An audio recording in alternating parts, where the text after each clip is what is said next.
Hi hello മക്കളെ, yes അഭിനയമിസ് here. അപ്പം നമ്മൾ നിങ്ങൾക്കറിയാമല്ലേ, ഹിരോഷിമ ദിവസം അതുപോലെ നാഗസാക്കി ദിനമൊക്കെ വരുന്നുണ്ട്. നിങ്ങൾക്ക് ക്വിസൊക്കെ ഉണ്ടാവും. അപ്പം നിങ്ങൾക്ക് ഏറ്റവും കൺഫ്യൂഷൻ അടുപ്പിക്കുന്ന നിങ്ങളെ മാർക്ക് പോകാൻ ചാൻസ് ഉള്ള കുറച്ച് ക്വസ്റ്റ്യൻസ് ആണ് മിസ് ഇവിടെ പറഞ്ഞുതരാൻ പോകുന്നത്. ഓക്കെ, അപ്പോൾ അതിന് മുന്നേ നിങ്ങൾ ഇനിയിപ്പോൾ ഓണം എക്സാമിന് പോവുകയാണ്. അപ്പോൾ നമ്മുടെ ഓണം എക്സാമിന് വേണ്ടിയിട്ട് എജുപോർട്ട് കമ്മ്യൂണിറ്റി ഗ്രൂപ്പ് സ്റ്റാർട്ട് ആയിട്ടുണ്ട് കേട്ടോ. നമ്മുടെ ഡിസ്ക്രിപ്ഷൻ ബോക്സിൽ ലിങ്ക് ഉണ്ടാവും. ജസ്റ്റ് ഒന്ന് എന്ത് ചെയ്യുക, ക്ലിക്ക് ചെയ്യുക, ജോയിൻ ചെയ്തോളുക കേട്ടോ. എല്ലാം തന്നെ ഫ്രീ ആയിട്ടുള്ള മെറ്റീരിയൽസ് ആയിരിക്കും. നിങ്ങൾ ആരും അടിക്കണ്ട. അവിടെ നിങ്ങൾക്ക് PYQ അതുപോലെ തന്നെ നോട്ട്സ് ലൈവ് ഒക്കെ കിട്ടുന്നതായിരിക്കും കേട്ടോ. വേഗം തന്നെ ജോയിൻ ചെയ്തോളാം. അതുപോലെ നമ്മൾ 6ാം ക്ലാസ്സിലെ പുതിയ ടെക്സ്റ്റ് ആണ്. മിസ്സിന് അറിയാൻ കുറച്ച് ബുദ്ധിമുട്ടുണ്ട് നിങ്ങൾക്ക് പഠിക്കാൻ വേണ്ടിയിട്ട് അല്ലേ. അതായത് ഇപ്പോൾ ബേസിക് സയൻസിൻ്റെ കാര്യം തന്നെ മിസ്സിന് നന്നായിട്ട് അറിയാം. നിങ്ങൾക്കിപ്പം വേറെ എവിടെയും പോയി നോക്കിക്കഴിഞ്ഞാൽ നിങ്ങൾക്ക് ക്ലാസ് ഒന്നും കിട്ടില്ല. അതുപോലെ കുറച്ച് ടഫാണ് കോൺസെപ്റ്റ് അല്ലേ. അപ്പോൾ അതിന് വേണ്ടിയിട്ടാണ് നിങ്ങളെ ഹെൽപ്പ് ചെയ്യാൻ നമ്മളെ എജുപോർട്ടിൻ്റെ ബാച്ച് സ്റ്റാർട്ട് ചെയ്തിട്ടുണ്ട്. ഈ ഒരു പ്രൈസിൽ നിങ്ങൾക്ക് 1 ഇയർ കോഴ്സ് കിട്ടുന്നതായിരിക്കും. അപ്പോൾ വേഗം തന്നെ ജോയിൻ ചെയ്തോളാം. ഓക്കെ, ഇവിടെ നിങ്ങൾക്ക് recorded class, live class, adapt question, check question, daily task exams, Onam എക്സാമിൻ്റെ മോഡൽ ഇപ്പം നടക്കാൻ പോവുകയാണ്. അപ്പം വേഗം തന്നെ ജോയിൻ ചെയ്തോളൂ. ഓക്കെ, അതുപോലെ തന്നെ ഈ ഒരു ലൈവിൽ പറയുന്നത് തന്നെ ക്വിസ് ആണെന്നുള്ള കാര്യം നിങ്ങൾക്കറിയാം. നിങ്ങൾക്ക് എന്ത് വേണടാ, നോട്ട് വേണം. എന്താണെന്ന് വെച്ചാൽ ഇത് വളരെ കൺഫ്യൂഷിങ് ഫാക്റ്റ് ആണ്.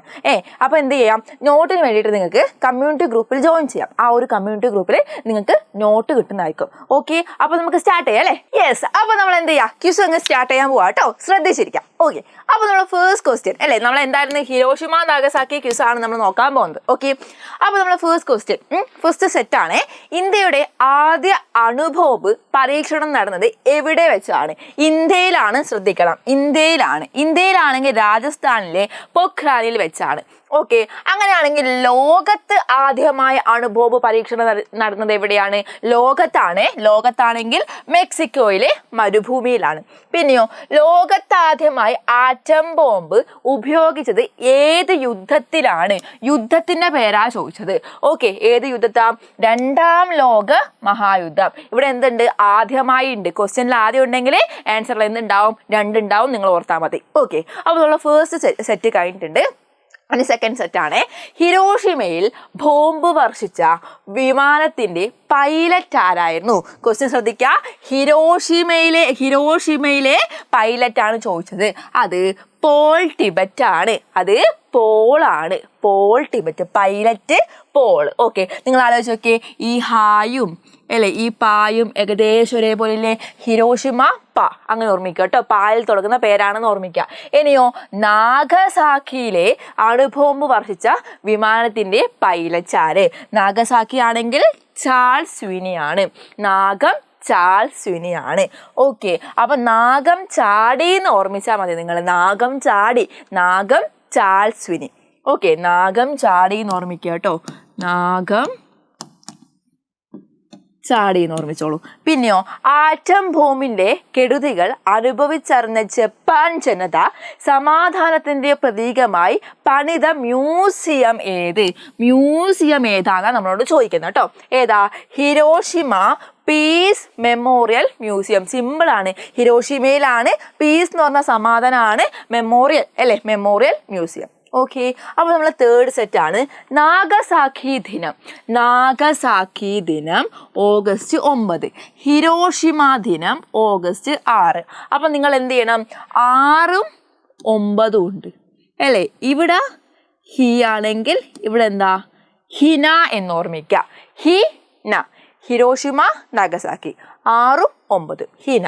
ഇനിയോ, നാഗസാക്കിയിൽ വർഷിച്ച അണുബോംബിന്റെ പേരെന്താണ്? നാഗസാക്കിയിലാണ് നാഗം ഫാറ്റ്. നിങ്ങൾ പറയില്ലേ ഈ വെള്ളടിച്ച് ഫിറ്റായിട്ട് പാമ്പ് പോലെ ആവുക എന്ന് പറയില്ലേ അല്ലേ. അപ്പൊ ഫിറ്റിൽ നിങ്ങൾ എന്താക്കുക, ഫാറ്റിൽ നിങ്ങൾ ഫിറ്റായിട്ട് ഓർമ്മിച്ചോ. ഇതാ ഫിറ്റ് നാഗം എന്ന് ഓർമ്മിച്ചാൽ മതി കേട്ടോ. ഫിറ്റ് നാഗം. ഇനിയോ, ഹിരോഷിമയിൽ വർഷിച്ച അണുബോംബിന്റെ പേര്? Hiroshima little boy. അല്ലെങ്കിൽ നിങ്ങൾക്ക് ഇങ്ങനെയും ഇതിനെ ഓർമ്മിക്കാം. അതായത് ഫസ്റ്റ് നടന്നത് ഹിരോഷിമയാണ്, പിന്നെയാണ് നാഗസാക്കി അല്ലേ. ഹിരോഷിമ ആദ്യം ചെറുതാണ്, ലിറ്റിലാണ്, പിന്നെയാണ് എന്ത് വന്നത്? ഫാറ്റ് വന്നത്, വലുതായത്. ഓക്കെ, അങ്ങനെയും നിങ്ങൾക്ക് ഓർമ്മിക്കാം. Hiroshima Nagasaki. ഓക്കെ, നമ്മൾ അടുത്ത സെറ്റാണ്. ആദ്യത്തെ അണുബോംബ് പരീക്ഷണം അറിയപ്പെട്ടിരുന്നത് ഏത് പേരിലാണ്? ആദ്യത്തെ അണുബോംബ് പരീക്ഷണമാണ് അത് ട്രിനിറ്റി. ഇനിയോ ഇന്ത്യയുടെ ആദ്യത്തെ അണുബോംബ് വിസ്ഫോടന പദ്ധതിയുടെ രഹസ്യനാമം നിങ്ങൾ ആലോചിക്കണം.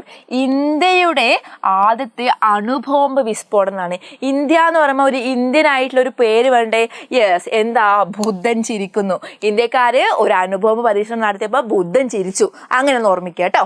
ഓക്കെ, ഇനിയാണ് ഹിരോഷിമ, നാഗസാക്കി എന്നീ പട്ടണങ്ങൾ ഏത് രാജ്യത്താണ്? വെരി ഇമ്പോർട്ടൻ്റ് ആണ്, ജപ്പാനിലാണ്. അതുപോലെ തന്നെ ജപ്പാൻ വരുന്ന വേറൊരു ക്വസ്റ്റ്യൻ കൂടി ചോദിക്കാം. ഉദയസൂര്യൻ്റെ നാട് എന്നറിയപ്പെടുന്നത് ഏതാണ്? യെസ്, അതും ജപ്പാനിലാണ്. ഇത് രണ്ട് ഇമ്പോർട്ടൻ്റ് ആയ മാറിപ്പോകുന്ന ക്വസ്റ്റ്യൻസ് ആണ്. നമ്മളെ ഹിരോഷിമയിൽ ലിറ്റിൽ ബോയും അതുപോലെ നാഗസാക്കിയിൽ എന്താ ഫാറ്റ് ബോയാണ് നടന്നത് അല്ലേ? അപ്പോൾ ഹിരോഷിമയിൽ ലിറ്റിൽ ബോയ് എന്ന് പറഞ്ഞ ബോംബ് ഉണ്ടാക്കാൻ ഉപയോഗിച്ച മൂലകം ഹിരോഷിമയിലാണ് യുറാനിയം 235. അങ്ങനെയാണെങ്കിൽ നാഗസാക്കിയിൽ പ്ലൂട്ടോണിയം 239. ഓക്കെ, നെക്സ്റ്റ് സെറ്റാണ് അണുബോംബ് വികസിപ്പിച്ചെടുക്കുന്നതിനുള്ള അമേരിക്കയുടെ പദ്ധതി.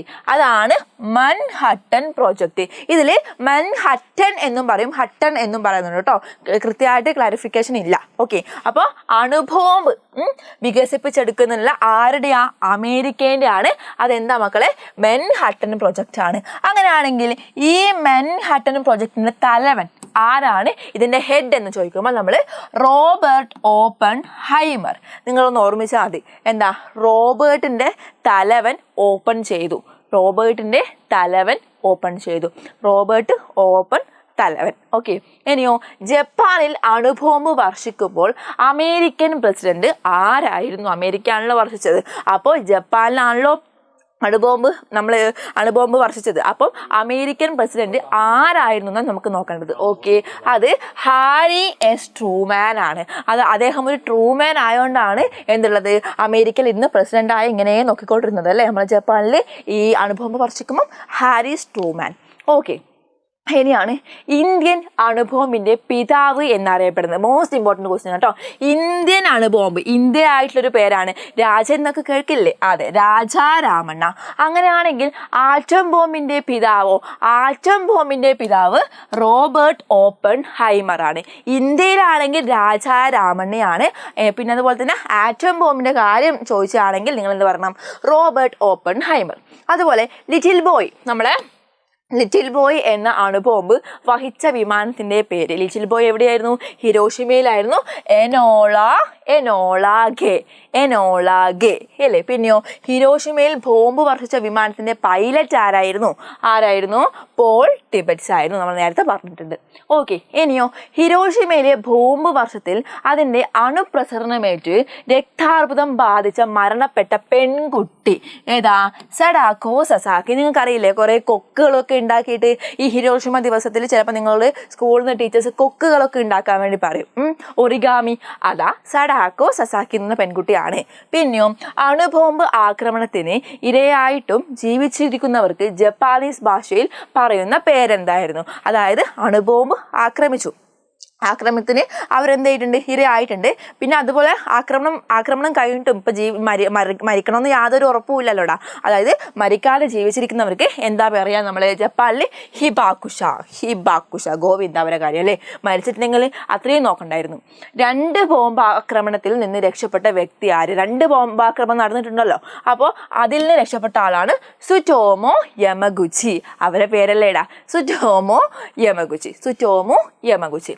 ഓക്കെ, അപ്പോൾ നിങ്ങൾക്ക് ഇങ്ങനെയുള്ള വീഡിയോസ് വേണമെങ്കിൽ, അതായത് കൺഫ്യൂസിങ് ഫാക്ട്, ക്വിസ്, ഇതൊക്കെ നിങ്ങൾക്ക് വേണം എന്നുണ്ടെങ്കിൽ മിസ്സിൻ്റെ പേരെന്താ നിങ്ങൾക്ക് അറിയാമെങ്കിൽ മിസ്സിൻ്റെ പേര് എഴുതിയിട്ട് ഈ ഒരു ഷേപ്പ് നമ്മൾ ഹേർട്ട് ഷേപ്പ് കമൻറ്റ് ചെയ്തോളൂ. അപ്പോൾ ഇനി വരുന്ന എല്ലാ ക്വിസും മിസ് ഇങ്ങനെ നിങ്ങൾക്ക് കൺഫ്യൂഷൻ ഫാക്ട് ഒക്കെ നിങ്ങൾക്ക് കിട്ടിയിരുന്നതായിരിക്കും. ഓക്കെ, അപ്പോൾ മിസ്സിൻ്റെ പേര് ടൈപ്പ് ചെയ്യുക, കമൻറ്റ് ചെയ്യുക. ഓക്കേടാ, ബൈ.